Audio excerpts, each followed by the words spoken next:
प्राचीन काल में जब धर्म और अधर्म के बीच संघर्ष अपने चरम पर था, तब असुर दारुका ने अपनी अत्यधिक शक्ति और आतंक से तीनों लोगों को भयभीत कर रखा था। दारुका बचपन से ही अत्यंत बलशाली और क्रूर था। उसने अपनी शक्ति को और बढ़ाने के लिए कठोर तपस्या की। ब्रह्मा जी उसकी कठोर तपस्या से प्रसन्न हुए और उसे वरदान दिया कि उसका वध केवल एक स्त्री के हाथों ही हो सकता है। इस वरदान ने दारुका को अजेय बना दिया। दारुका ने वरदान के बाद अपने अत्याचारों को और बढ़ा दिया। उसने देवताओं को पराजित किया और उन्हें स्वर्गलोक से निकाल दिया। उसने ऋषि मुनियों के यज्ञ और तप में विघ्न डालना शुरू कर दिया। धरती पर लोग उसके भय से कांपने लगे। उसकी शक्ति के आगे कोई टिक नहीं पाता था। दारुका का आतंक इतना बढ़ गया था कि देवताओं ने मिलकर भगवान विष्णु और भगवान शिव से प्रार्थना की। दारुका के अत्याचारों से परेशान होकर देवता भगवान शिव और मां पार्वती के पास पहुंचे। देवताओं ने विनम्रता पूर्वक मां पार्वती से कहा, हे माता, आप ही हमारी रक्षा कर सकती हैं। दारुका का आतंक अब सहन नहीं हो रहा। वह अपने वरदान के कारण अजेय हो गया है। कृपया हमें इस संकट से मुक्त करें। मां पार्वती ने देवताओं की करुण पुकार सुनी। उन्होंने देवताओं को आश्वासन दिया कि अधर्म का नाश और धर्म की स्थापना के लिए वे आवश्यक कदम उठाएंगी। मां पार्वती ने अपनी दिव्य शक्ति का आह्वान किया और अपने भीतर छिपे रौद्र रूप को प्रकट किया। इस रौद्र रूप में मां ने काली का अवतार लिया। मां काली का रूप अत्यंत भयानक और शक्तिशाली था। उनकी 4 भुजाएं थीं, जिनमें वे तलवार, त्रिशूल, खप्पर और शत्रु के सिर धारण किए हुए थीं। उनकी आंखें क्रोध से लाल हो रही थीं और उनके गले में नर मुंडों की माला शोभायमान थी। उनका स्वरूप देखकर पृथ्वी कांप उठी और आकाश में अंधकार छा गया। जब दारुका को मां काली के अवतरण की सूचना मिली तो उसने इसे एक साधारण चुनौती समझा। उसे विश्वास था कि कोई स्त्री उसे पराजित नहीं कर सकती। उसने अपनी सेना को मां काली के खिलाफ भेज दिया, लेकिन मां काली के क्रोध और शक्ति के आगे दारुका की सेना टिक नहीं सकी। मां काली ने अपने त्रिशूल और तलवार से असंख्य असुरों का संहार कर दिया। उनकी दहाड़ से चारों दिशाएं गूंज उठी। दारुका ने स्वयं युद्ध के मैदान में प्रवेश किया। उसने अपनी मायावी शक्तियों का सहारा लिया और मां काली को रोकने के लिए अनेक प्रकार के मायाजाल रचने लगा। उसने अपनी शक्ति से अंधकार फैलाया, जल प्रलय उत्पन्न की और अग्नि की वर्षा की, लेकिन मां काली की शक्ति के आगे उसकी हर चाल विफल हो गई। मां काली ने अपने त्रिशूल से दारुका के मायाजाल को छिन्न भिन्न कर दिया। उन्होंने अपने खप्पर से दारुका की शक्ति को सोख लिया। दारुका समझ गया कि वह मां काली के क्रोध और शक्ति के सामने टिक नहीं सकता, लेकिन उसने हार मानने के बजाय अपने अंत तक लड़ने का निर्णय लिया। दारुका ने अपनी पूरी शक्ति का प्रयोग करते हुए मां काली पर आक्रमण किया, लेकिन मां काली ने अपनी दिव्य शक्तियों का प्रयोग करते हुए दारुका को पराजित कर दिया। उन्होंने अपने त्रिशूल से दारुका का वध किया। दारुका का अंत होते ही तीनों लोकों में शांति छा गई। देवताओं ने मां काली की स्तुति की और उन्हें धन्यवाद दिया।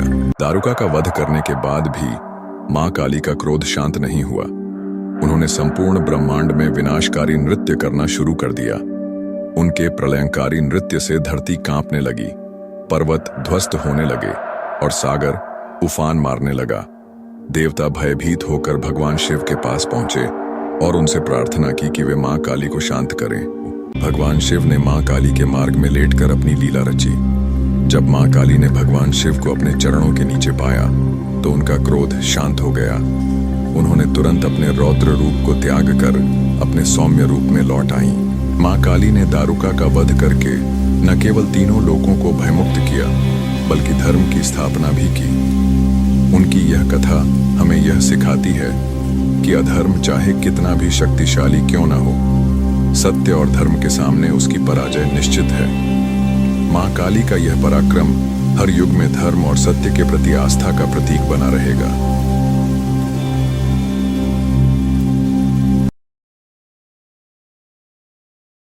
प्राचीन काल की बात है। यह वह युग था जब देवता और असुरों के बीच निरंतर युद्ध होते रहते थे। असुरों की शक्ति बढ़ती जा रही थी और वे स्वर्ग, पृथ्वी तथा पाताल तीनों लोकों में अपनी दुष्टता फैला रहे थे। इन्हीं असुरों में एक था अंधक, जिसे हम अंधकासुर के नाम से जानते हैं। अंधक कोई साधारण असुर नहीं था, वह भगवान शिव के ही रक्त से उत्पन्न हुआ था और वरदान के कारण अजेय हो गया था। उसके क्रूर शासन से समस्त लोग पीड़ित थे। देवता भी भयभीत थे, क्योंकि अंधक को यह वरदान प्राप्त था कि वह केवल स्वयं शिव के हाथों ही मारा जा सकता था। प्राचीन ग्रंथों के अनुसार एक बार भगवान शिव गहन ध्यान में लीन थे। उसी समय उनके शरीर से एक रक्त की बूंद गिरी। यह रक्त बूंद एक महाशक्तिशाली असुर में परिवर्तित हो गई, जिसे अंधक नाम दिया गया। अंधक को राजा हिरण्याक्ष ने गोद ले लिया और उसका पालन पोषण किया। अंधक बचपन से ही वीर और पराक्रमी था। जब वह बड़ा हुआ तो उसने भगवान ब्रह्मा को प्रसन्न करने के लिए कठोर तपस्या की। उसकी भक्ति और तपस्या से प्रसन्न होकर ब्रह्मा ने उसे वरदान दिया, हे अंधक, तुम अजेय रहोगे, तुम्हें कोई न मार सकेगा सिवाय उसके जिसने तुम्हें जन्म दिया है। अंधक को यह झात नहीं था कि वह स्वयं शिव के रक्त से उत्पन्न हुआ था, अतः उसने यह समझा कि वह अमर हो गया है। वरदान प्राप्त करते ही अंधक का हृदय अहंकार से भर गया और उसने तीनों लोकों पर अपना अधिकार जमाने का प्रयास किया। अंधक ने अपनी शक्ति से संपूर्ण लोकों पर आक्रमण करना आरंभ कर दिया। उसकी सेना ने इंद्रलोक, यमलोक और नागलोक को भी जीत लिया। देवताओं को पराजित कर वह स्वर्ग का स्वामी बन बैठा। फिर उसकी दृष्टि कैलाश पर्वत की ओर गई। उसने सुना था कि वहां एक दिव्य स्त्री मां पार्वती रहती है, जो अनुपम सुंदरी है। अंधक के मन में काम वासना जागी और उसने पार्वती जी का हरण करने का निश्चय किया। अंधक ने विशाल सेना लेकर कैलाश पर आक्रमण कर दिया। उसकी सेना भयंकर गर्जना कर रही थी। उसने घोषणा की, मैं इस स्त्री को अपने साथ लेकर जाऊंगा। यदि कोई मेरा विरोध करेगा तो उसे मेरे हाथों मृत्यु प्राप्त होगी। यह सुनकर समस्त कैलाश कांप उठा। भगवान शिव को जब यह समाचार मिला तो उनका तीसरा नेत्र क्रोध से जल उठा। उन्होंने अपना त्रिशूल उठाया और युद्ध के लिए तैयार हो गए। युद्ध आरंभ हुआ। भगवान शिव अकेले ही असुरों की विशाल सेना से भिड़ गए। उनके रौद्र रूप के सामने अंधक की सेना तिनकों की तरह उड़ने लगी। शिव के प्रहार से हजारों असुर मारे गए, लेकिन अंधक असुर अजेय था।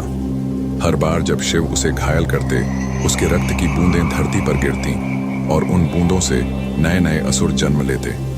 अंधक हंसते हुए बोला, हे महादेव, तुम चाहे जितना प्रयास कर लो, मेरा अंत नहीं हो सकता। मेरा रक्त ही मेरी सेना बन रहा है। मैं अमर हूं। भगवान शिव ने देखा कि जब तक अंधक के रक्त की एक भी बूंद धरती पर गिरती रहेगी, तब तक वह मरेगा नहीं। तब शिव जी ने एक चमत्कारी उपाय किया। उन्होंने मां काली और भगवान वीरभद्र को आदेश दिया कि वे रक्त की हर बूंद को अपने मुख में समाहित कर लें। जब अंधक के शरीर से रक्त बहने लगा तो मां काली ने तुरंत उस रक्त को पीना शुरू कर दिया। अब उसकी रक्त की बूंदों से नए असुर जन्म नहीं ले सकते थे। अब समय था अंतिम प्रहार का। भगवान शिव ने अपने त्रिशूल को सुदृढ़ किया और पूरी शक्ति से अंधक के हृदय में घोंप दिया। अंधक चीख उठा। उसका विशाल शरीर कांपने लगा। उसके जीवन का अंत निकट था। उसने अंतिम बार शिव की ओर देखा और कहा, हे महादेव, मैं अज्ञानता में था। आपने ही मुझे जन्म दिया और आपने ही मुझे मोक्ष प्रदान किया। भगवान शिव ने उसे आशीर्वाद दिया और कहा, अब तुम अपनी असुरी प्रवृत्तियों को त्याग कर शिव गणों में सम्मिलित हो जाओ। अंधक ने अपने पापों का प्रायश्चित किया और भगवान शिव के चरणों में समर्पित हो गया। सूर्यास्त के समय जब संपूर्ण आकाश रक्तवर्णी हो चला था, हनुमान जी भगवान श्री राम की सेवा में थे। अयोध्या आनंदमग्न थी, लेकिन हनुमान जी के मन में एक विचित्र अशांति थी। उन्हें ऐसा लग रहा था जैसे कोई अदृश्य शक्ति उन्हें पुकार रही हो। तभी श्री राम मुस्कुराते हुए बोले, हनुमान, आज तुम विचारमग्न दिख रहे हो। क्या बात है? हनुमान जी ने सिर झुकाकर उत्तर दिया, प्रभु, मुझे ऐसा आभास हो रहा है कि कोई अनदेखी शक्ति मुझे अपनी ओर खींच रही है। मैं समझ नहीं पा रहा कि यह आह्वान कैसा है। श्री राम गंभीर होकर बोले, इस संकेत की अवहेलना मत करो। जाओ और इस रहस्य से पर्दा उठाओ। जैसे ही हनुमान जी आकाश में उड़ चले, उन्हें महसूस हुआ कि यह यात्रा सामान्य नहीं होने वाली। वह जिस दिशा में बढ़ रहे थे, वहां के वायुमंडल में एक अनजानी शक्ति का कंपन था। उनके कानों में धीमी धीमी ध्वनियां गूंज रही थीं, जैसे कोई छाया उन्हें बुला रही हो। हनुमान जी उड़ते उड़ते एक विशाल और रहस्यमय वन के ऊपर आ पहुंचे। यह कोई सामान्य वन नहीं था। चारों ओर अंधकार छाया हुआ था। वृक्षों से रहस्यमय धुएं उठ रहे थे और हर ओर सन्नाटा फैला था। अचानक उन्होंने देखा कि वन के बीचों बीच एक जलता हुआ दीपक था, जिसके चारों ओर एक ऊर्जा प्रवाहित हो रही थी। जैसे ही वे उसके पास पहुंचे, उनकी दृष्टि एक तपस्वी पर पड़ी, जिनके नेत्र अर्ध उन्मीलित थे। कौन हो आप? हनुमान जी ने पूछा। मैं मातंगी अर्षि हूं, तपस्वी ने गंभीर स्वर में उत्तर दिया। तुम्हारा यहां आना पूर्व निर्धारित था। तुम्हें एक ऐसे श्राप से गुजरना होगा जिससे तुम्हारी शक्ति तुम्हें छोड़ सकती है। हनुमान जी चकित रह गए। श्राप? कौन सा श्राप? मातंगी अर्षि ने धीरे धीरे अपनी आंखें खोलीं। उनके चेहरे पर गहरी चिंता थी। बहुत समय पहले एक युद्ध में तुमने एक महाशक्ति से युक्त दैत्य को परास्त किया था, लेकिन वह कोई साधारण दैत्य नहीं था। मृत्यु के समय उसने तुम्हें एक श्राप दिया था। हनुमान जी को विस्मय हुआ। लेकिन प्रभु श्री राम के आशीर्वाद से मुझ पर कोई श्राप कैसे प्रभावी हो सकता है? मातंगी अर्षि ने कहा, यह श्राप किसी साधारण शक्ति का नहीं, बल्कि ब्रह्मांड की गूढ़ ऊर्जा से उत्पन्न हुआ है। जब तुम्हें अपनी शक्ति की सबसे अधिक आवश्यकता होगी, तब यह तुम्हें छोड़ देगी। हनुमान जी के मुख पर चिंता के भाव थे। क्या इसका कोई निवारण है? मातंगी अर्षि ने गंभीरता से उत्तर दिया, है, परंतु उसे प्राप्त करना सरल नहीं। तुम्हें कैलाश पर्वत की गुप्त गुफा में जाना होगा, जहां एक दिव्य यंत्र स्थित है। लेकिन उसे प्राप्त करने के लिए तुम्हें ऐसी परीक्षाओं से गुजरना होगा जिनसे पहले कोई नहीं गुजरा। अचानक एक गर्जना हुई, जिससे पूरा वन कांप उठा। हनुमान जी ने पीछे मुड़कर देखा। एक विशालकाय छाया उनके सामने खड़ी थी। तुम्हारी शक्ति अब तुम्हारा साथ नहीं देगी हनुमान, वह दैत्य तुल्य आकृति गरजी। हनुमान जी ने जैसे ही आक्रमण करने का प्रयास किया, उन्हें एहसास हुआ कि उनकी बलशाली शक्ति विलुप्त हो चुकी थी। वे एक क्षण के लिए असहाय महसूस करने लगे। मातंगी अर्षि बोले, अब तुम्हें केवल अपनी बुद्धि और भक्ति के बल पर विजय पानी होगी। हनुमान जी ने अपनी आस्था को मजबूत किया और कैलाश पर्वत की ओर प्रस्थान किया। रास्ते में उन्हें कई बाधाओं का सामना करना पड़ा। पहली बाधा थी एक रहस्यमय मायावी नदी, जिसमें उतरते ही व्यक्ति अपने अस्तित्व को भूल जाता था। हनुमान जी ने अपनी भक्ति से इस नदी को पार किया। दूसरी बाधा थी एक महाकाय राक्षस, जो अपने शत्रु की हर चाल को पहले से भांप सकता था। हनुमान जी ने अपनी रणनीति और चतुराई से उसे हराया। तीसरी बाधा थी एक गुप्त द्वार, जो केवल उन्हीं के लिए खुल सकता था, जिनके हृदय में संपूर्ण समर्पण था। हनुमान जी ने अपने श्री राम के प्रति प्रेम से उसे पार किया। अंततः कैलाश की गुफा में प्रवेश करते ही हनुमान जी को एक दिव्य यंत्र दिखा। जैसे ही उन्होंने उसे छूने का प्रयास किया, एक दिव्य संरक्षक प्रकट हुआ। हनुमान, यह यंत्र केवल उन्हें प्राप्त हो सकता है जिनका मन शुद्ध और उद्देश्य उच्चतम हो। तुम बताओ, क्या तुम्हारा हृदय शुद्ध है? हनुमान जी ने बिना संकोच उत्तर दिया, मेरा जीवन केवल श्री राम की सेवा में समर्पित है। मेरी शक्ति भी उनकी सेवा के लिए है। तभी यंत्र से दिव्य प्रकाश प्रकट हुआ और हनुमान जी का श्राप समाप्त हो गया। उनकी शक्तियां पुनः लौट आईं, लेकिन इस बार उनके साथ एक और वरदान भी था। उनकी बुद्धि और भक्ति अब और अधिक प्रखर हो चुकी थी। हनुमान जी अयोध्या लौटे और श्री राम को पूरी कथा सुनाई। श्री राम ने मुस्कुराकर कहा, हनुमान, यह परीक्षा केवल तुम्हारी शक्ति की नहीं, तुम्हारी भक्ति की भी थी।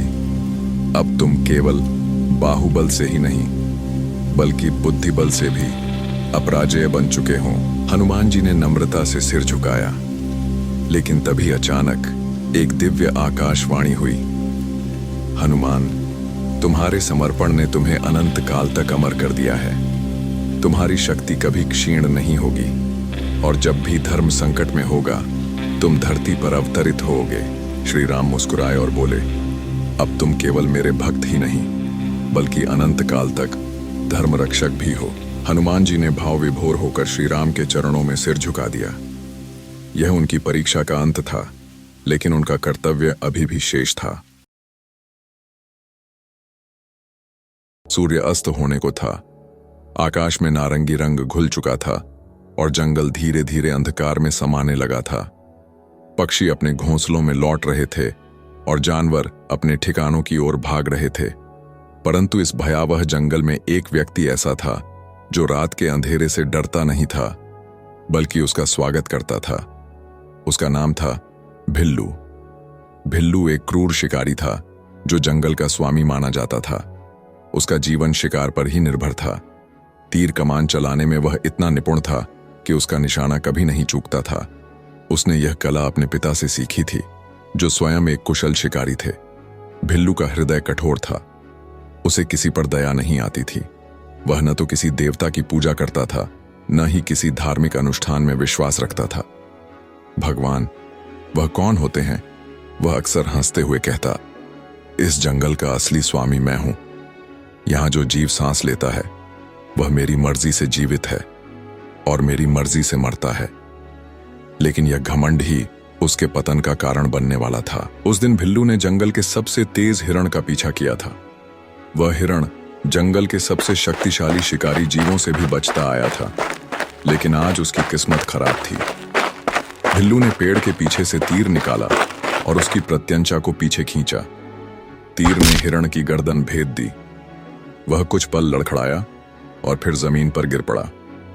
भिल्लू मुस्कुराया और उसके पास पहुंचा। आज की दावत शानदार होगी, उसने अपने शिकार को देखते हुए कहा। परंतु तभी जंगल में कुछ अजीब घटित होने लगा। हवा भारी लगने लगी और पेड़ों की शाखाएं अकारण हिलने लगीं। जंगली जानवर जो अब तक इधर उधर घूम रहे थे अचानक भागने लगे। भिल्लू ने आसमान की ओर देखा। अंधेरा घना हो चुका था। चांद की रोशनी भी धुंधली लग रही थी। उसे महसूस हुआ कि कोई अनहोनी होने वाली है। यह कैसा वातावरण है? उसने खुद से सवाल किया। परंतु वह अपनी शिकार प्रवृत्ति को रोक नहीं सका। उसने हिरण को अपने कंधे पर उठाया और अपने ठिकाने की ओर बढ़ने लगा। उसे यह पता नहीं था कि आज की रात उसकी पूरी जिंदगी बदलने वाली थी। भिल्लू अपने शिकार को कंधे पर रखे घने जंगल के रास्तों पर आगे बढ़ रहा था। सूरज पूरी तरह डूब चुका था और जंगल अंधकार में समा गया था। कभी कभी किसी जंगली जानवर की चीख गूंज उठती, तो कभी हवा पेड़ों की टहनियों से टकराकर अजीब सी आवाज निकालती। लेकिन भिल्लू को डर जैसी कोई चीज महसूस नहीं होती थी। इस जंगल में मुझसे बड़ा शिकारी कोई नहीं, उसने खुद से कहा। परंतु नियति कुछ और ही तय कर चुकी थी। भिल्लू जिस रास्ते से हर बार अपने गांव लौटता था, आज वही रास्ता उसे समझ नहीं आ रहा था।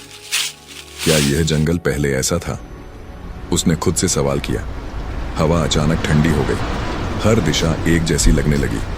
उसने इधर उधर देखा, लेकिन चारों ओर सिर्फ अंधेरा ही अंधेरा था। उसे महसूस हुआ कि वह रास्ता भटक चुका है। नहीं, ऐसा कैसे हो सकता है? उसने अपने आप को शांत करने की कोशिश की। मैं इस जंगल को अपने हाथ की रेखाओं की तरह जानता हूं।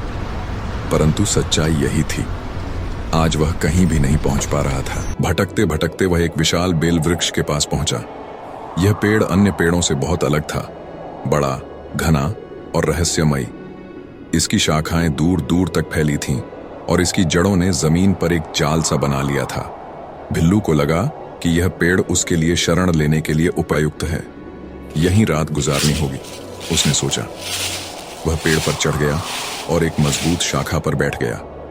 नीचे जमीन पर कुछ भी दिखाई नहीं दे रहा था, बस पेड़ की छाया अंधेरे में खोई हुई थी।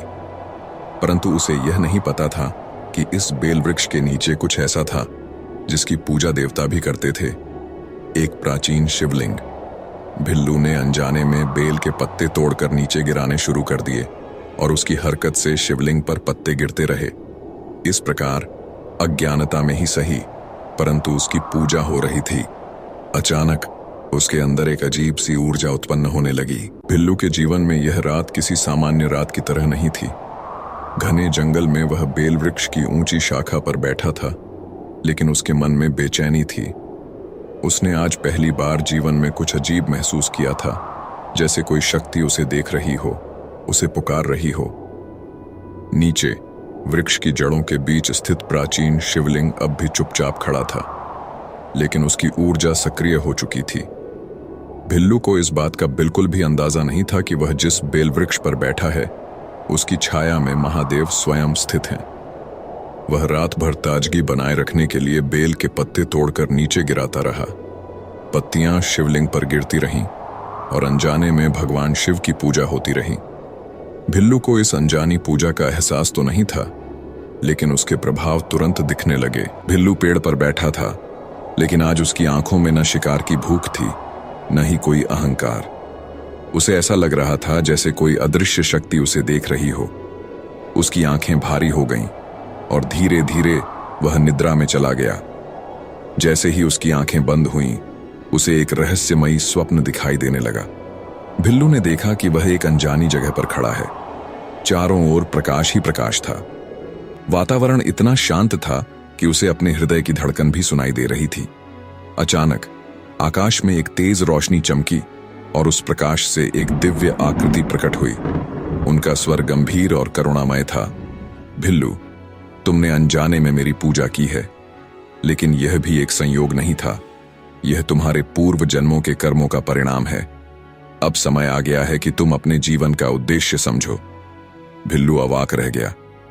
उसने पहले कभी किसी देवता की पूजा नहीं की थी, लेकिन आज भगवान शिव स्वयं उसके सामने खड़े थे। प्रभु, मैंने तो आपको कभी नहीं पूजा, फिर भी आप मेरे सामने क्यों आए? भिल्लू ने कांपते हुए पूछा। तुम्हारे भीतर शक्ति है, लेकिन तुम्हारी दिशा गलत थी। अब तुम्हें अपने अतीत के पापों का प्रायश्चित करना होगा और सच्चे धर्म की राह पर चलना होगा। इतना कहकर भगवान शिव अंतर ध्यान हो गए। भिल्लू हड़बड़ाकर जाग उठा। उसका पूरा शरीर पसीने से भीग चुका था। उसने पहली बार अपने भीतर एक अजीब सी शांति महसूस की। क्या यह सच था या मात्र एक स्वप्न? लेकिन उसके हृदय में अब कोई संदेह नहीं था। यह भगवान शिव की प्रेरणा थी। सुबह होते ही भिल्लू पेड़ से उतरा। आज उसकी आंखों में वही हिंसक चमक नहीं थी जो पहले हुआ करती थी। उसके भीतर एक नया भाव जन्म ले चुका था, पश्चाताप का भाव। भिल्लू ने उसी शिवलिंग के सामने घुटने टेक दिए जिसकी उसने अनजाने में पूजा की थी।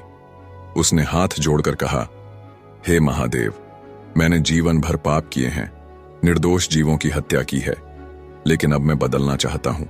कृपा करके मेरा मार्गदर्शन करें। भिल्लू को ऐसा लगा जैसे पूरे वातावरण में एक दिव्य ऊर्जा प्रवाहित हो रही हो। वह पूरी श्रद्धा के साथ शिवलिंग की पूजा करने लगा। इसके बाद उसने प्रण लिया कि वह अब किसी भी जीव की हत्या नहीं करेगा। अब मैं केवल एक शिकारी नहीं हूं, अब मैं शिव का भक्त हूं। भिल्लू अपने गांव लौटा, लेकिन अब वह पहले जैसा नहीं था। गांव वाले उसे देखकर चौंक गए। अरे, यह तो वही निर्दयी शिकारी है। ये यहां क्या करने आया है? लेकिन भिल्लू ने किसी की परवाह नहीं की। उसने अपने पुराने हथियार त्याग दिए और समाज की सेवा में लग गया। लोगों को यह परिवर्तन समझ नहीं आ रहा था। जो व्यक्ति अब तक हिंसा में विश्वास करता था, वह अब शांति का संदेश दे रहा था। धीरे धीरे लोग उसे सम्मान देने लगे। भिल्लू अब एक साधारण शिकारी नहीं, बल्कि एक सच्चा शिव भक्त बन चुका था। भिल्लू ने अपनी तपस्या को और भी गहरा कर लिया। अब वह केवल शिव की भक्ति में लीन रहने लगा। भिल्लू ने नगर के लोगों को भगवान शिव की महिमा सुनानी शुरू की। वह शिव के भजन गाता, उनकी कहानियां सुनाता और लोगों को सही मार्ग पर चलने की प्रेरणा देता। महादेव केवल उन लोगों को स्वीकार नहीं करते जो पहले से ही पवित्र हैं, वे उन पापियों को भी अपनाते हैं जो सच्चे हृदय से पश्चाताप करते हैं। धीरे धीरे भिल्लू का प्रभाव बढ़ने लगा। लोग उसकी बातों से प्रभावित होकर शिव भक्ति की ओर आकर्षित होने लगे। एक दिन नगर में भीषण अकाल पड़ा। लोग अन्न और जल के लिए तरसने लगे। भिल्लू ने शिवलिंग के सामने प्रार्थना की, हे महादेव, यदि आप मेरी भक्ति स्वीकार करते हैं तो इस नगर को इस संकट से मुक्त करें। और फिर अचानक आसमान में बादल घिर आए। कुछ ही क्षणों में मूसलाधार बारिश होने लगी। जल संकट समाप्त हो गया। लोगों ने देखा कि शिव सचमुच अपने भक्तों की पुकार सुनते हैं। अब भिल्लू का सम्मान और भी बढ़ गया। भिल्लू की भक्ति अब सर्वोच्च स्तर पर पहुंच चुकी थी। उसने अपना पूरा जीवन भगवान शिव की सेवा में अर्पित कर दिया था। एक दिन भिल्लू को आभास हुआ कि उसका समय पूरा हो चुका है। उसने शिवलिंग के सामने बैठकर ध्यान लगाना शुरू कर दिया। धीरे धीरे उसका शरीर शांत होने लगा। उसने अपनी सारी चेतना भगवान शिव के चरणों में समर्पित कर दी। अचानक पूरे वातावरण में दिव्य प्रकाश फैल गया। देवताओं के ढोल नगाड़े बजने लगे। आकाश से पुष्प वर्षा होने लगी। स्वयं भगवान शिव वहां प्रकट हुए और बोले, भिल्लू, तुमने अपने जीवन को शुद्ध कर लिया है। अब यह संसार तुम्हें बांध कर नहीं रख सकता। आओ मेरे साथ शिवलोक चलो। और देखते ही देखते भिल्लू का शरीर एक दिव्य प्रकाश में परिवर्तित हो गया। उसकी आत्मा भगवान शिव के साथ शिवलोक की ओर प्रस्थान कर गई। भिल्लू अब मात्र एक शिकारी नहीं था, वह एक सिद्ध आत्मा बन चुका था, जिसे स्वयं भगवान शिव ने अपने लोक में स्थान दिया था। बहुत समय पहले की बात है। स्वर्गलोक अपने ऐश्वर्य और वैभव के लिए प्रसिद्ध था। इंद्रदेव का राज्य वहां अटल था। उनकी शक्तियों और विलासिताओं के कारण धीरे धीरे उनके भीतर अहंकार जन्म लेने लगा। अब वे स्वर्ग के राजा होने के साथ साथ स्वयं को संपूर्ण सृष्टि का अधिपति मानने लगे। लेकिन कहते हैं, अहंकार एक दिन पतन का कारण बनता है। ऐसा ही कुछ हुआ इंद्रदेव के साथ। एक दिन महर्षि दुर्वासा, जो अपने क्रोध और तपस्या के लिए विख्यात थे, स्वर्गलोक पधारे। उनके हाथ में एक दिव्य माला थी जो भगवान शिव ने उन्हें दी थी। दुर्वासा ने वह माला इंद्र को भेंट की और कहा, इंद्र, यह माला तुम्हारी रक्षा करेगी और तुम्हें शुभ फल प्रदान करेगी। इसे सभ्यता और श्रद्धा से ग्रहण करना। अहंकार ने इंद्र को अंधा कर दिया था। उन्होंने उस माला को हल्के में लिया और ऐरावत अपने हाथी की गर्दन पर डाल दिया। ऐरावत ने वह माला गिरा दी और अपने पैरों से कुचल दिया। महर्षि दुर्वासा यह देखकर अत्यंत क्रोधित हो गए। उन्होंने कहा, हे इंद्र, तुम्हारे इस अपमान और अहंकार के कारण तुम्हारी शक्ति समाप्त हो जाएगी। देवता दुर्बल हो जाएंगे और असुरों का राज्य प्रबल हो जाएगा। महर्षि के श्राप ने स्वर्ग की स्थिति बिगाड़ दी। असुरों ने देवताओं पर आक्रमण कर दिया। देवता पराजित होकर स्वर्ग छोड़कर भागने लगे। कोई उपाय न देखकर इंद्र सहित सभी देवता भगवान विष्णु की शरण में गए। भगवान विष्णु ने कहा, इंद्र, यह स्थिति तुम्हारे अहंकार का परिणाम है, परंतु हर समस्या का समाधान होता है। समुद्र मंथन से अमृत प्राप्त होगा जो तुम्हारी शक्तियों को पुनः स्थापित करेगा। इसके लिए असुरों के साथ मिलकर मंथन करना होगा। तब समुद्र मंथन प्रारंभ हुआ। यह कार्य सरल नहीं था। मंदार पर्वत को मथानी और वासुकी नाग को रस्सी बनाया गया। देवता और असुर दोनों ने मंथन करने के लिए अपने अपने पक्ष ग्रहण किए। असुरों ने वासुकी के मुंह की ओर रस्सी पकड़ी, जबकि देवताओं ने उसकी पूंछ को। जैसे ही मंथन शुरू हुआ, पर्वत डगमगाने लगा। भगवान विष्णु ने कछुआ अवतार धारण किया और मंदार पर्वत को अपनी पीठ पर स्थिर किया। मंथन के दौरान सबसे पहले हलाहल विष प्रकट हुआ। यह विष इतना घातक था कि इससे सृष्टि का अंत हो सकता था। सभी देवता और असुर भयभीत हो उठे। विष के प्रभाव को नियंत्रित करने के लिए भगवान शिव ने उसे अपने कंठ में धारण कर लिया। इससे उनका कंठ नीला पड़ गया और वे नीलकंठ कहलाए। इसके बाद क्रमशः कामधेनु, कल्प वृक्ष, रंभा अप्सरा, ऐरावत हाथी और उच्चैश्रवा घोड़ा जैसे दिव्य रत्न प्रकट हुए। हर रत्न का उचित स्थान तय किया गया। अंत में अमृत कलश प्रकट हुआ। अमृत को लेकर देवताओं और असुरों के बीच तीव्र विवाद छिड़ गया। असुर अमृत को हड़पने का प्रयास करने लगे। तब भगवान विष्णु ने मोहिनी रूप धारण किया। उनका सौंदर्य देखकर असुर उनके वश में हो गए। मोहिनी ने चतुराई से अमृत को देवताओं में वितरित कर दिया। देवताओं ने अमृत ग्रहण कर अपनी शक्तियां पुनः प्राप्त कर लीं। अमृत पीने से वे अमर हो गए। दूसरी ओर असुर मोहिनी के छल को समझ नहीं पाए और अमृत से वंचित रह गए। इस बीच राहु नामक एक असुर ने भेष बदलकर अमृत ग्रहण करने का प्रयास किया, लेकिन सूर्य और चंद्रमा ने उसकी चाल पकड़ ली। भगवान विष्णु ने अपने सुदर्शन चक्र से राहु का सिर धड़ से अलग कर दिया, लेकिन चूंकि उसने अमृत का सेवन कर लिया था, उसका सिर अमर हो गया और राहु केतु के रूप में वह आज भी सूर्य और चंद्रमा से प्रतिशोध लेने का प्रयास करता है। मंथन के इस दौरान इंद्रदेव की भूमिका अत्यंत महत्वपूर्ण थी। उन्होंने देवताओं का नेतृत्व करते हुए मंथन की प्रक्रिया को सुचारू रूप से पूरा करने में योगदान दिया। विष के प्रभाव को कम करने के लिए उन्होंने देवताओं को संगठित रखा और भगवान विष्णु से मार्गदर्शन प्राप्त किया। अंततः अमृत की प्राप्ति के बाद इंद्र ने देवताओं को संगठित करते हुए स्वर्ग का पुनः आधिपत्य स्थापित किया। असुरों के नेता बलि ने अपनी शक्ति बढ़ाने के लिए महान यज्ञ किया और ब्रह्मा जी से वरदान प्राप्त किया। वह स्वर्ग पर आक्रमण करके देवताओं को पराजित करने में सफल हुआ। देवताओं को एक बार फिर से स्वर्ग छोड़ना पड़ा। इस बार भगवान विष्णु ने वामन अवतार लिया। छोटे ब्राह्मण के रूप में वामन ने बलि से 3 पग भूमि मांग ली। बलि, जो धर्मपरायण था, उसने यह मांग स्वीकार कर ली। पहले पग में वामन ने पूरी पृथ्वी को माप लिया। जैसे ही वामन ने अपना पैर बढ़ाया, चारों दिशाओं में अद्भुत प्रकाश फैल गया। लोग अचंभित होकर यह दृश्य देख रहे थे। दूसरे पग में उन्होंने आकाश को नाप लिया। बलि के दरबार में सभी असुर भयभीत हो उठे। बलि को यह समझते देर नहीं लगी कि यह कोई साधारण ब्राह्मण नहीं है, बल्कि स्वयं भगवान विष्णु हैं। जब तीसरे पग की बारी आई तो बलि ने अपनी सारी संपत्ति और अहंकार त्याग कर स्वयं को समर्पित कर दिया। उसने कहा, प्रभु, अब मेरे पास देने के लिए और कुछ नहीं बचा। कृपया मेरा सिर स्वीकार करें। विष्णु जी बलि की भक्ति और त्याग से अत्यंत प्रसन्न हुए। उन्होंने बलि से कहा, हे बलि, तुमने अपनी हर चीज धर्म और सच्चाई के मार्ग पर समर्पित कर दी।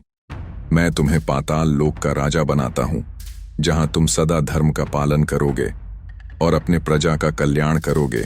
बलि ने विष्णु जी को प्रणाम किया और पाताल लोक का राजा बनने के लिए स्वेच्छा से चला गया।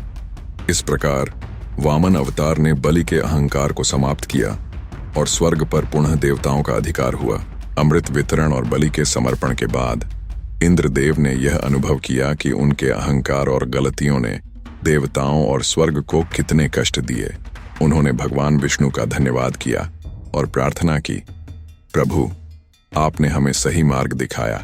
अब मैं प्रतिज्ञा करता हूं कि हमेशा धर्म, न्याय और विनम्रता का पालन करूंगा। भगवान विष्णु ने इंद्र को आशीर्वाद दिया और कहा, इंद्र, यह सीख तुम्हारे और स्वर्ग लोक के लिए महत्वपूर्ण है। अपने कर्तव्यों का पालन करो और दूसरों का सम्मान करो।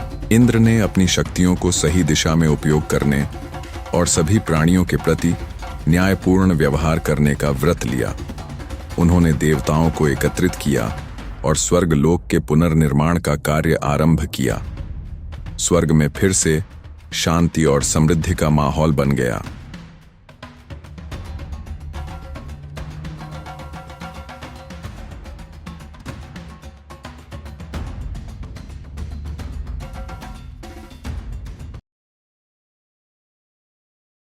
भगवान विष्णु का वराह अवतार, धर्म और सृष्टि की रक्षा की गाथा। सृष्टि के प्रारंभ में भगवान ब्रह्मा ने अपनी तपस्या और ज्ञान से संसार की रचना की। उन्होंने पृथ्वी को जीवन प्रदान किया। जल, वायु, अग्नि और आकाश से उसे सजीव बनाया। इस सृष्टि का संतुलन बनाए रखने के लिए उन्होंने देवताओं और मानवों के साथ साथ दैत्यों को भी जन्म दिया। लेकिन जब असुर हिरण्याक्ष और हिरण्यकशिपु ने जन्म लिया तो यह संतुलन डगमगाने लगा। हिरण्याक्ष और हिरण्यकशिपु दैत्य गुरु कश्यप और दिति के पुत्र, असाधारण शक्तियों और अहंकार के प्रतीक थे। हिरण्याक्ष ने कठोर तपस्या करके ब्रह्मा जी को प्रसन्न किया और वरदान मांगा, मुझे कोई देवता, मानव या सामान्य अस्त्र न मार सके। ब्रह्मा जी ने उसे यह वरदान दे दिया, लेकिन हिरण्याक्ष ने अपनी शक्ति का दुरुपयोग करते हुए तीनों लोकों में आतंक मचाना शुरू कर दिया। एक दिन हिरण्याक्ष ने पृथ्वी पर कब्जा कर लिया और अपनी शक्ति दिखाने के लिए उसे समुद्र की गहराइयों में डुबो दिया। पृथ्वी पर जीवन संकट में आ गया। देवता और आर्षि मुनि भयभीत होकर भगवान विष्णु की शरण में पहुंचे। भगवान विष्णु ने देवताओं की पुकार सुनी। उन्होंने कहा, जब भी सृष्टि पर संकट आएगा, मैं अवतार लेकर धर्म की रक्षा करूंगा। यह कहते हुए उन्होंने वराह का रूप धारण किया। उनका यह रूप विशालकाय था, पर्वतों के समान विशाल शरीर, जलते हुए सूर्य के समान तेज और वराह रूप धारण करने के बाद भगवान विष्णु समुद्र में प्रवेश कर गए। उनकी थूथन ने पृथ्वी की गंध को पहचाना और वह समुद्र की गहराइयों में पृथ्वी को ढूंढने लगे। इसी बीच हिरण्याक्ष ने उनका सामना किया। हिरण्याक्ष ने भगवान वराह का उपहास करते हुए कहा, हे सुअर, तुम मुझसे पृथ्वी को बचाने आए हो। तुम मेरी शक्ति के आगे कुछ नहीं हो। भगवान वराह ने शांत स्वर में कहा, अधर्म का अंत निश्चित है। तुम्हारा अहंकार तुम्हें नष्ट कर देगा। इसके बाद दोनों के बीच भयंकर युद्ध शुरू हुआ। इस युद्ध में हिरण्याक्ष ने अपनी समस्त शक्तियों का उपयोग किया। अपनी दिव्य शक्तियों और चक्र से उसे परास्त कर दिया। विष्णु ने हिरण्याक्ष का वध किया। हिरण्याक्ष का वध करने के बाद भगवान वराह ने अपनी लंबी थूथन पर पृथ्वी को उठाया। उन्होंने समुद्र से बाहर निकलकर पृथ्वी को उसके स्थान पर स्थापित किया। जब भगवान वराह पृथ्वी को उठा रहे थे तो उनकी थूथन से गिरी जल की बूंदों से पृथ्वी पवित्र हो गई। इस पवित्र जल ने सृष्टि को नवजीवन दिया। पृथ्वी भूमि देवी ने भगवान वराह से कहा, हे भगवान, आपने मेरी रक्षा की। मैं सदैव आपकी आभारी रहूंगी। भगवान वराह ने उत्तर दिया, पृथ्वी, तुम्हारा स्थान सृष्टि के केंद्र में है। जब भी तुम्हारे साथ अन्याय होगा, मैं तुम्हारी रक्षा करूंगा। इसके बाद भगवान विष्णु ने अपना दिव्य रूप त्याग कर वैकुंठ धाम लौट गए। यह कथा सिखाती है कि जब जब संसार में अधर्म और अहंकार बढ़ेगा, ईश्वर अवतरित होकर धर्म की स्थापना करेंगे। यह हमें प्रकृति और पृथ्वी के प्रति हमारे कर्तव्यों का स्मरण कराती है।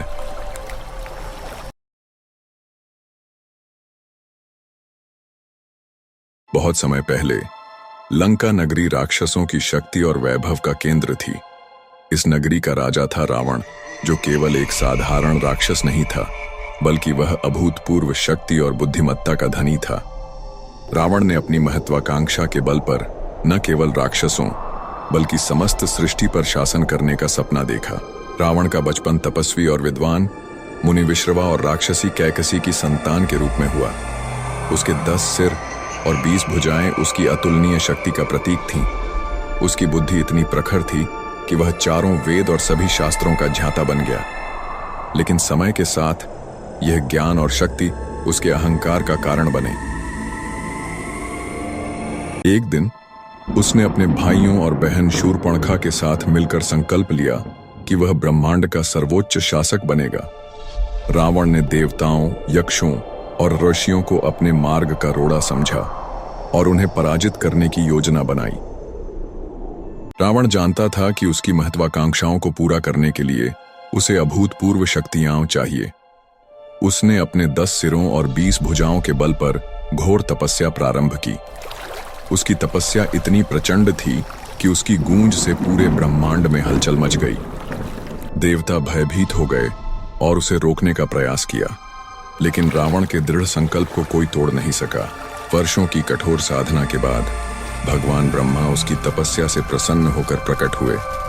उन्होंने पूछा, वत्स, तुम्हारी तपस्या अद्वितीय है, बताओ तुम्हें क्या चाहिए? रावण ने बिना किसी संकोच के कहा, मुझे अमरत्व का वरदान चाहिए। ब्रह्मा ने मुस्कुराते हुए उत्तर दिया, अमरता का वरदान असंभव है। कोई भी प्राणी इस सृष्टि में अमर नहीं हो सकता। रावण ने सोचा और चतुराई से कहा, तो मुझे यह वरदान दीजिए कि कोई देवता, यक्ष, गंधर्व या राक्षस मुझे पराजित न कर सके। ब्रह्मा ने यह वरदान दे दिया, लेकिन अपने अहंकार के कारण रावण ने मनुष्यों और वानरों को इस वरदान में शामिल नहीं किया, क्योंकि वह उन्हें तुच्छ और कमजोर समझता था। वरदान प्राप्त करने के बाद रावण ने अपनी शक्ति का प्रदर्शन करना शुरू किया। उसने सबसे पहले स्वर्ग पर आक्रमण किया। इंद्र का अमरावती नगर उसके क्रोध का शिकार हुआ। देवताओं की सेनाएं उसकी शक्ति के आगे टिक नहीं सकीं। इंद्र, वरुण, अग्नि और वायु जैसे देवता भी उसके सामने झुक गए। कुबेर, जो रावण का सौतेला भाई था, का अलकापुरी नगर भी रावण की विजय का गवाह बना। उसने कुबेर से उनका दिव्य पुष्पक विमान छीन लिया और उसे अपनी सवारी बना लिया। यमराज और अन्य देवता भी उसके भय से कांप उठे।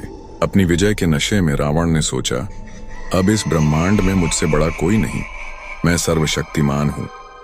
लेकिन शक्ति और विजय के इस चरम ने उसके भीतर एक और कमजोरी को जन्म दिया, अहंकार। उसने अर्षियों और मुनियों को सताना शुरू कर दिया। वह उनके यज्ञों को भंग करता, उनके तपों को नष्ट करता और अपनी अधीनता स्वीकार करने को मजबूर करता।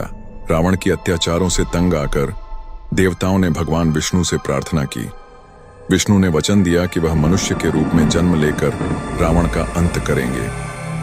कुछ समय बाद अयोध्या नगरी में राजा दशरथ के घर भगवान विष्णु ने श्री राम के रूप में जन्म लिया। जब रावण ने श्री राम की पत्नी सीता का अपहरण किया, तब उसने अनजाने में अपने विनाश का बीज बो दिया। श्री राम और वानरों की सेना ने रावण के खिलाफ युद्ध छेड़ा। हनुमान, सुग्रीव और अंगद जैसे वीरों ने उसकी विशाल सेना को ध्वस्त कर दिया। लंका के युद्ध में श्री राम ने रावण को चुनौती दी। रावण ने अपनी सारी शक्ति और रणनीतियां लगाईं, लेकिन श्री राम की साधारणता में छिपी दिव्यता के आगे वह टिक नहीं सका। उसके 10 सिर, जो उसकी बुद्धिमत्ता और शक्ति के प्रतीक थे, एक एक करके गिरते गए। अंततः श्री राम ने ब्रह्मास्त्र का उपयोग कर रावण का वध किया। रावण के मरते ही ब्रह्मांड में शांति फैल गई। रावण की कहानी केवल शक्ति और विजय की नहीं, बल्कि यह अहंकार और अनुचित शक्ति के दुरुपयोग की कथा भी है। यह हमें सिखाती है कि ज्ञान और शक्ति के साथ विनम्रता और संतुलन आवश्यक है। रावण का पतन इस बात का प्रमाण है कि कोई भी व्यक्ति, चाहे कितना भी शक्तिशाली क्यों न हो, अपने घमंड और गलतियों के कारण हार सकता है। प्राचीन काल में घने जंगलों के बीच स्थित एक छोटे से भील समुदाय में एक कन्या का जन्म हुआ, जिसका नाम शबरी रखा गया। उसका परिवार एक शिकारी समुदाय से संबंधित था, जहां जीविका के लिए पशु शिकार और वन उपज पर निर्भर रहा जाता था। बचपन से ही शबरी को प्रकृति से गहरा लगाव था। वह नदी के तट पर बैठकर घंटों तक पक्षियों की चहचहाहट सुनती और फूलों की महक में खो जाती। शबरी का हृदय अत्यंत कोमल था। वह कभी किसी को कष्ट में नहीं देख सकती थी, लेकिन अपने समाज की बलि प्रथाओं से वह अत्यधिक दुखी रहती थी। शिकार किए गए पशुओं की पीड़ा और बलि के नाम पर निर्दोष जीवों की हत्या देखकर उसका हृदय रो पड़ता। वह अक्सर अपनी माँ से पूछती, क्या भगवान को बलि देकर खुश किया जाता है? क्या वे दया और प्रेम से प्रसन्न नहीं होते? लेकिन उत्तर में उसे सदैव परंपराओं की दुहाई ही मिलती। एक दिन शबरी की आंखों के सामने एक मासूम हिरण का वध कर दिया गया। वह इस दृश्य को सहन नहीं कर सकी।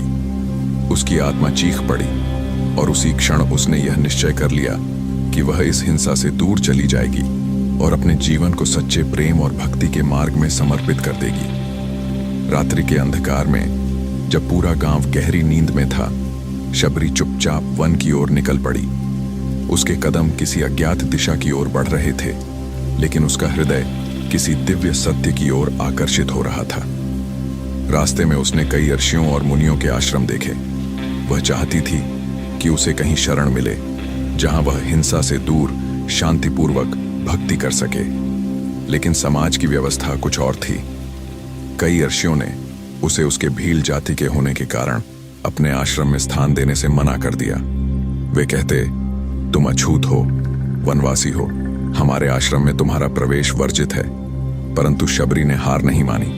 वह आगे बढ़ती गई, जब तक कि उसकी राह मतंग अर्षि के आश्रम तक नहीं पहुंच गई। शबरी की भक्ति और सच्ची सेवा भावना को देखते हुए महान अर्षि मतंग ने उसे अपने आश्रम में स्थान दिया। वहां उसने वर्षों तक सेवा की। आश्रम की सफाई से लेकर अर्षियों की सेवा तक सब कुछ पूरी निष्ठा से किया। वह सुबह जल्दी उठकर आश्रम के कार्यों में लग जाती और पूरी श्रद्धा से अपनी जिम्मेदारियां निभाती। एक दिन एक अन्य अर्षि ने मतंग ऋषि से कहा, हे महर्षि, यह वनवासी कन्या हमारे आश्रम में कैसे रह सकती है?